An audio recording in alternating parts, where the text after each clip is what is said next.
Hello and welcome to Dee's Media World. Today we'll be talking about episode 11 in my Inuyasha review series, Terror of the Ancient Noel Mask. So this is an episode that kind of deals with what happens if you bring the jewel shard to Kagome's world. If Kagome brings it to her current world, it still is kind of corrupts people. Well, it corrupts demons or whatever. In this case, a mask wants the jewel shards and can sense the jewel shards. Something about how the mask already had a jewel shard, which I wasn't sure how. The only explanation I can think of is that because the mask, Grandpa had said like the mask could have been in there for, I guess a long time, been sealed in there a long time. So maybe it, the mask was also in Inuyasha's world or in the feudal age or something, and that's how the mask got the jewel shard. I don't know.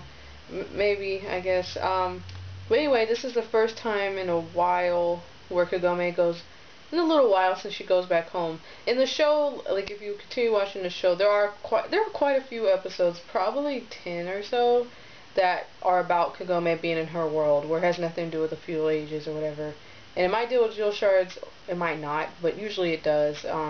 So in this case, Kagome goes back and actually stays for a little while to take a test. So and we find out that, what people think, her friends think she's sick, that's why she's been gone. We don't really know. The show never really says how long Kagome is gone between times. Like, when she last went home, like, she must have been gone a couple weeks, I guess. Or 2 weeks or something. Because she still knows her, she's aware of the days and whatnot. But also her friends are like, oh, they thought she had a, a variety of, like, ridiculous illnesses. Because Grandpa can't just say like, oh, she has the flu or oh, she has a cold. That's kind of a running gag in the show, actually, is that anytime Kagome comes home, her friends think something seriously is wrong with her, because her grandfather will be telling them that she got everything. We meet also Hojo for the first time. He's not really, he's kind of a reoccurring character, but we don't see him that much in the show, and I guess he likes Kagome, and she doesn't even really know him like that. There's not much going on with that in this episode, but the whole purpose of this episode is that when Grandpa goes into the storage room and it's on fire, and he luckily for him, he does not get possessed by the Noel mask, because that would have been it for them, because it's a flesh-eating mask. And I felt bad for that one guy who I guess was a firefighter or something like that, got possessed or gotten eaten, so to speak, by the mask. I felt really bad for him, whoever he was, you know some random guy who's dying.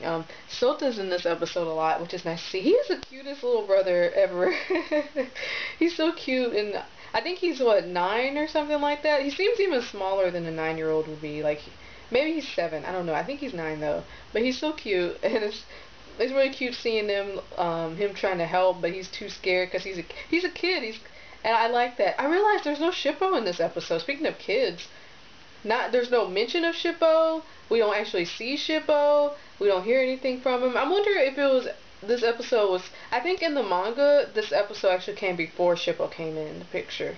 Why they switched that in the anime, I have no idea. But it just occurred to me that Shippo, they could have had this actually before, well, they know that wouldn't explain why she has like 6 or 7 jewel shards, because Molten and Heaton had they had at least, maybe, didn't they have like 5? Or something like that. But I just realized there's no Shippo at all in this episode.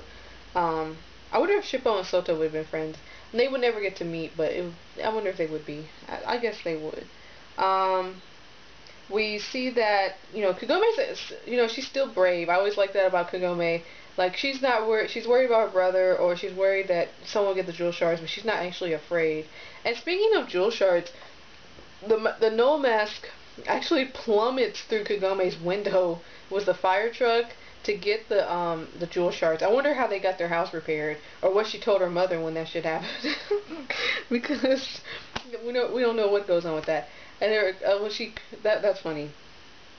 Let's see. Inuyasha. Oh, I forgot to mention that Kagome shits the crap out of Inuyasha at the beginning of the episode. She does it quite a few times, but that had to really hurt. She sit him a couple. No, the weird thing is that normally when Kagome sits Inuyasha multiple times like that, he's already on the ground the first time she says it, and then it just keeps plummeting and plummeting and plummeting. But in this case, she said, maybe because she said so quickly, he just kind of stood in place as if she kept saying sit. And then when she was done, he fell to the ground, and then the rock fell and crushed him. Which I felt bad for him because that looked really painful. Even for Inuyasha, that was painful, and it threw his back out for for him probably a couple hours. It's funny because when Inuyasha, I think Inuyasha is so cool in this episode. Like Sota had said, like you're my hero because when one thing that happens is when Kagome tells Sota to run and go get Inuyasha, Sota goes to the well, and it's implied that Inuyasha actually heard him through the well. So I found that's something also that's not explained. Like, so can he? Because he says, "What's the problem?" Inuyasha comes through the well, and he's like, "What's going on? What's the problem?" And he was, he's really cocky about it or whatever, which is cute. But so I guess he could actually have hear Sota, because normally Inuyasha would come through the wall anyway, but in this case he didn't until Sota came. So I guess there's no explanation for that, but I am curious as to how he heard him. I don't know. But anyway, Inuyasha, he asked, I don't know, he's really cocky in this episode. It's really funny to me because the way, maybe, I don't know, the way he just kind of treats Sota is hilarious because he's acting like a nice guy when, I mean, Inuyasha can be nice or whatever, but, he's usually, I don't know, something about him in this episode kind of made me laugh. His attitude was, he was just really confident, which I liked. And then when he's fighting the mask, whatever, Kagome ask him to help, and he's like, wait, I'm not helping until you apologize. And I actually was kind of on his side for a second, because I was like, yeah, you really oversat, even though he was being stupid trying to, close up the wall, the well. That was just typical Inuyasha Kagome stuff, but that made me laugh. Overall, I think this episode is really cute. This is actually my favorite animation style in the show, and I'll probably talk about that a little bit later, but like, they look so good in this episode. The characters, the way they're drawn and everything, they just look great.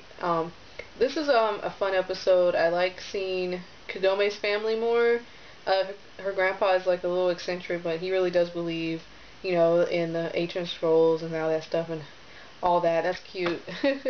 I like seeing Sota actually. I forgot how adorable he is and everything. So I don't know. I don't think I have much else to say about this episode.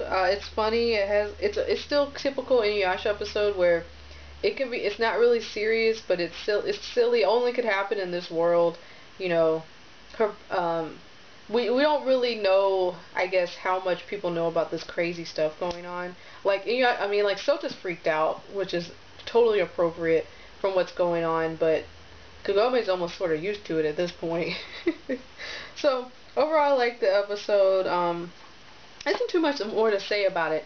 So I look forward to talking about the next one. See you then. And remember, the episode link is down below if you haven't seen this episode yet. Alright. See ya.